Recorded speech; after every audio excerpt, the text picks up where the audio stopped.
Okay, Noah, we started reading and I realized that I forgot to start the video. So I'm going to reread the poem, I Love Mac and Cheese, on this packet that you will have. So I love to eat macaroni and cheese. It's creamy and much, much better than peas.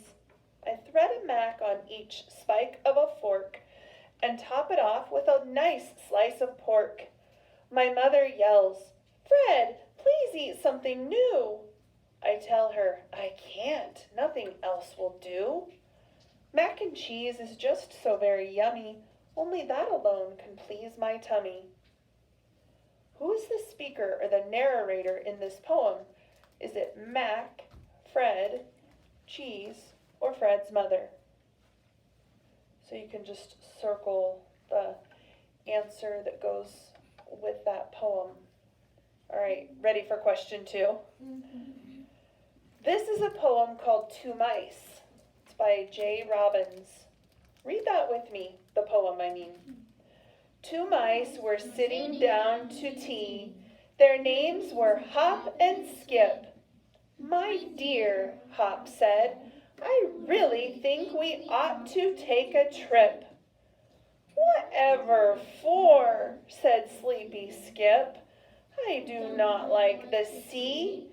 He poured a cup and drank it up as calm as he could be. Hop just shook her head and sighed.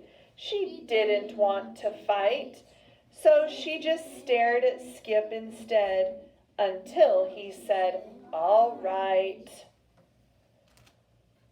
So which of the lines from the story is spoken by the speaker? The speaker means the narrator. Okay, so I do not like the sea. Two mice were sitting down to tea. I really think we ought to take a trip. Whatever for? Now think about this, friends. The narrator. Is the narrator a person that's speaking in this? No.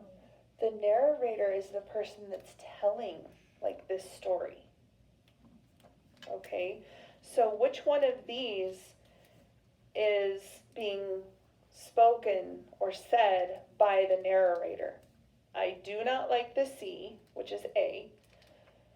B, two mice were sitting down to tea. C, I really think we ought to take a trip. Or D, whatever for? So is the narrator one of the mice? Mm-mm.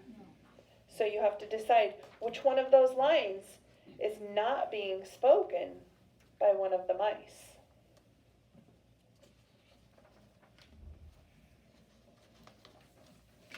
Once you have that answered, turn your page. All right, now there's a short story called Peter, Go Play. You can either read it with me or you can follow along with me. "Peter, you have been reading all morning," said Dad. "You really should take a break from your book and go spend some time with your friends. It is really nice outside." "Okay, Dad, I just want to finish this chapter," replied Peter from behind his book. Dad sighed. "Okay, Peter, but just 5 minutes." Peter breathed a sigh of relief and went back to reading his book. Before he knew it, he heard Mom call, "Peter, it's lunchtime. Time to put the book down and take a break from reading. Charlie and Steve are outside working on the treehouse. I think Zoe is coming over to help. It might be a good idea to join them." "I know, Mom, but this is the best part of the entire book. I am going to find out where the secret tunnel goes. I only need to go a few more pages." "I never thought I'd see the day where I actually wanted you to put down a book and play, Peter, Mom mused. Read while you eat, but as soon as lunch is finished, you need to go out and get some exercise. Peter glanced up at Mom. Sure thing, Mom. An hour went by, and when Mom and Dad came back into the kitchen, there was Peter slowly chewing the last bite of sandwich. Mom and Dad looked at each other, then they looked at Peter. Okay, Peter, it is time to take a break from reading. We understand that you are very excited about your book, but it is important to get some exercise and spend time with friends, Mom said. Your book will be here when you are done, stated Dad. Now go see what Charlie and Steve are up to. Zoe just arrived, and it looks like they are working on a rope ladder. All right, stated Peter with a grin. You win. But as soon as it gets dark, I am coming back in to finish my book. He then walked out the door. Okay, so the directions here say choose all the correct answers. The question is, which 3, so how many answer choices do you need to choose? 3. Which 3 statements from the story reveal Peter's point of view? Now think about who Peter is in this story. Do you remember who he is? Is he the dad? No. The mom? No. The kid? Yes. Okay. So from his point of view, your book will be here when you are done. Thinking back into the story, was that his point of view? Or was that his mom or dad's? You got to think about that. If it's his, you're going to circle it. But if it's not his, you don't circle it. The next one. You really should take a break from your book and go spend some time with your friends. Is that Peter's point of view? Or is that his mom or his dad's point of view? Again, if it's his mom or dad's, do you circle it? No. Peter, it's lunchtime. Time to put the book down and take a break from reading. Is that Peter's point of view? If it is, you'll circle it. If it's not, don't circle it. The next one says, but as soon as it gets dark, I am coming back in to finish my book. Decide if that's Peter's point of view, if that's something he had said in the story or not. If it is, circle it, right? Okay, the next one says, I know, Mom, but this is the best part of the entire book. And then the last one says, okay, Dad, I just need to finish this chapter. How many do you need to circle on there, friends? 3. 3. Once you have those 3, then just flip your packet over.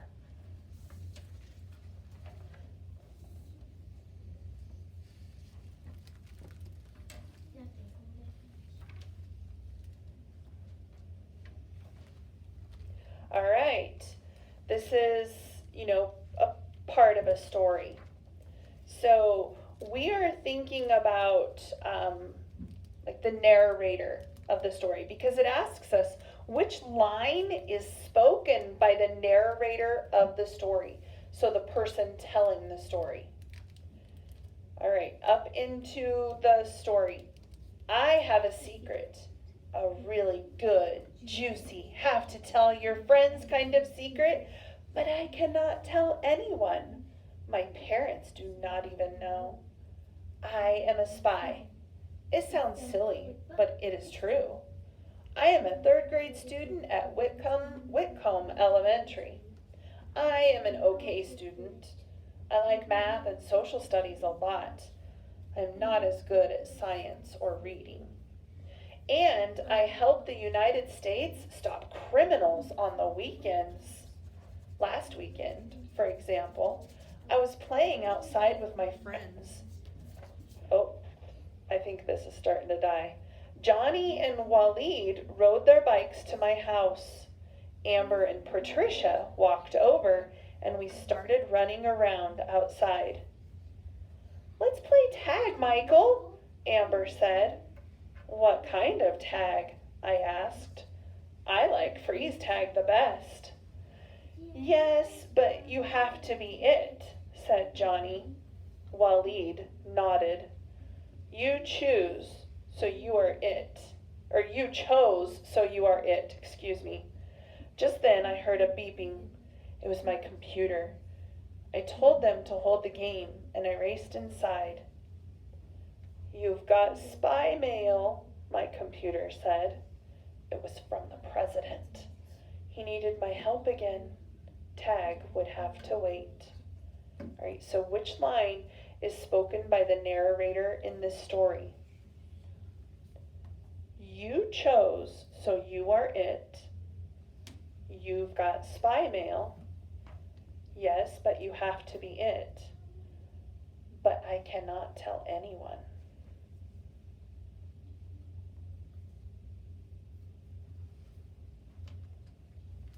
Okay, question 5.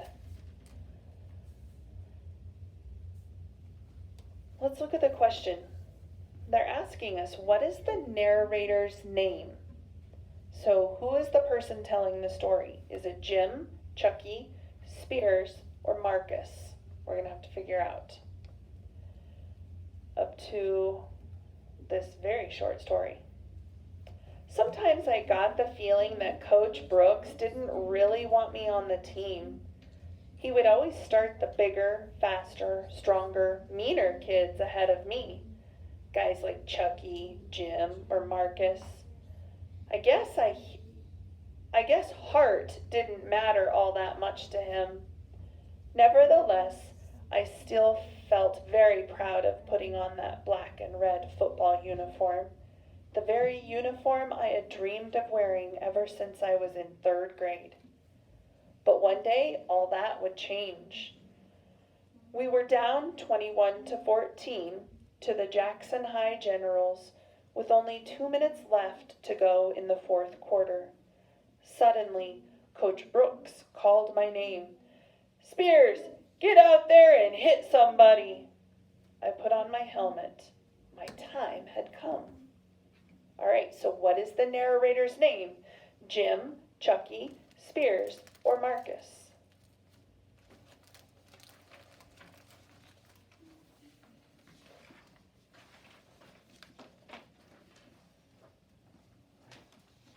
All right, moving on to question 6. They're asking us in the question, who is the narrator? Is the narrator not named? George, Doris, or George Jr.? All right, up to the story. Doris's favorite song, Sunshine Superman, played on the radio. She wanted to turn it up, but George, her father, scolded her. "I can't drive and focus when the music is too loud," he said. George Jr., her younger brother, said, "No one wants to hear those old fogey songs, Doris." "No one is asking you, Georgie," she said back. George Jr. and his friend Anthony started making fun of Doris. "Doris the Boris is boring," they chanted. Doris calmly turned to the 2 of them. She emptied her giant cup of soda on each of them. They started to scream. George went to pull over to the side of the road. Doris turned up the song just in time to hear the ending. She sat dancing in her seat. Doris is a tad bit naughty. All right, so who is the narrator? Is it A, the narrator is not named, B, George, C, Doris, D, George Jr.?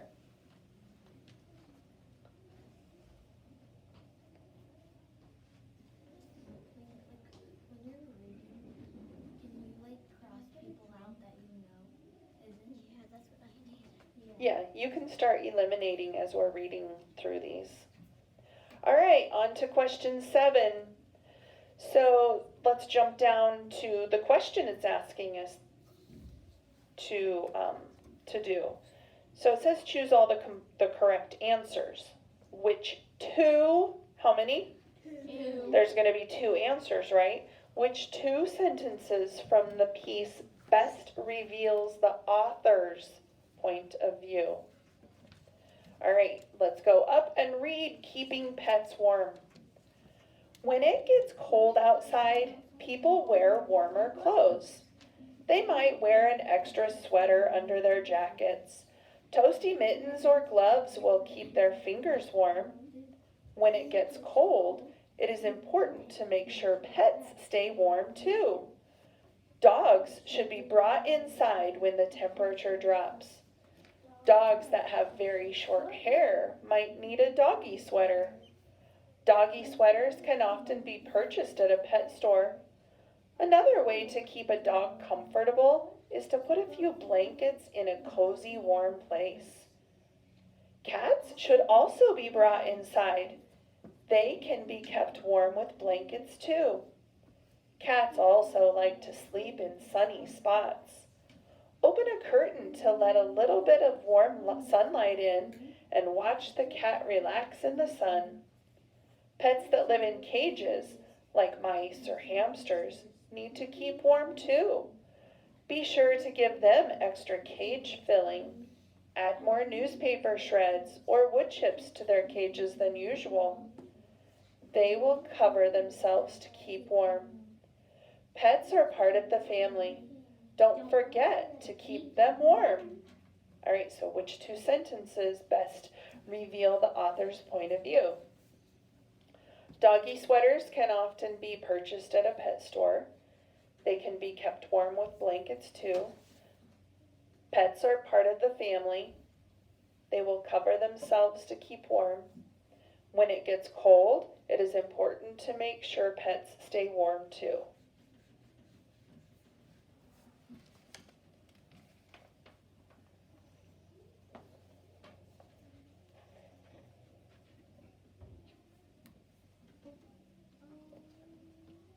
Okay, are we ready for question 8? Let's look down at the question. Who said, Doris the Boris is boring? Do you remember? Yeah. Was it George Jr. and Anthony? Was it Anthony and George? Was it George Jr. and George? Or was it George and Doris? If you're not sure, could you look back up in that story again to double check it? Because we already read that story, right?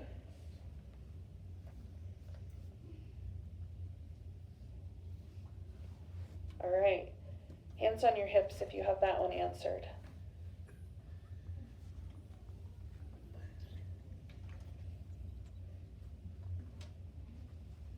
Okay, now down to question 9. Oh, look what we have again. The 2 mice. So, thinking back to that, who is the speaker or the narrator in this poem? Is it the speaker does not have a name, the C, Hop, or Skip?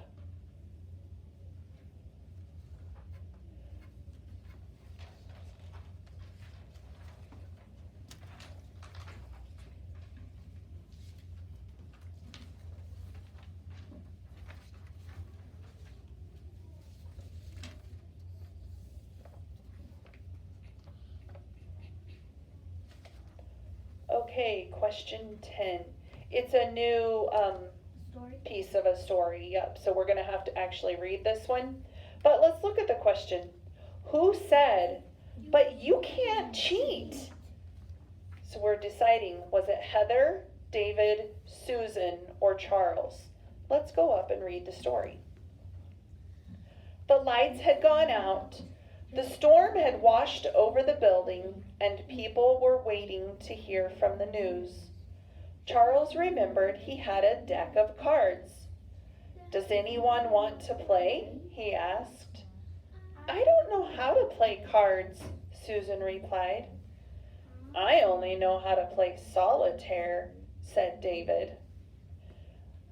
I lost my spot, I'm sorry. I can teach you how to play 21 if you're interested, said Heather, but I don't really know how to play anything else. I have an idea, Charles said. Why don't we use the cards and build a house? You can't build a house out of cards, David replied. Cards are made out of paper. I bet you I can make a 2-story house out of the cards, Charles responded. Okay, if you build a house out of those cards, I will walk your dog for a week, he replied. But you can't cheat. Susan said, I can't wait to see this. Charles went on to stack the cards against each other, making a roof, a base, and walls out of queens, kings, and jacks. David saw this and knew he was in trouble. Okay, so back to our question. Who said, but you can't cheat? Was it Heather, David, Susan, or Charles?